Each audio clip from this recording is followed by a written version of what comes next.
পালন না করলে অধিকার ভোগ করা যায় না। হ্যালো এভরিওয়ান, আসসালামু আলাইকুম। আমার আজকের কিছু কথা আছে, আসলে সত্য কথা, মনের কথা, যা অনেক নারীরাই বলতে পারে না।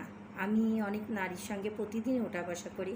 আমার একটা ব্যবসা প্রতিষ্ঠান আছে। অনেক নারীরই অভিযোগ, আমরা এক জায়গায় যখন বসে গল্প করি, কথা বলি, যে অনেক পুরুষ মানুষই আছে একটা নারীকে বিয়ে করে নিয়ে, আসলে একটা মেয়েকে বিয়ে করে নিয়ে এসে তার ভাত কাপড়ের দায়িত্ব নিতে চায় না।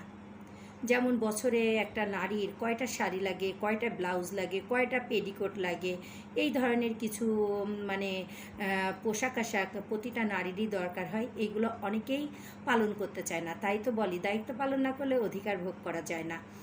আর আসলে একটা পুরুষের যৌবন আসলেই যে বিয়ে করতে হবে, আমি এটা মানি না। স্বয়ংসম্পূর্ণ হতে হবে, নিজের পায়ে দাঁড়াইতে হবে। একটা মেয়েকে বিয়ে করে এনে সুন্দরভাবে তার পরিপাটি, তার খাওয়া দাওয়া, তার পোশাক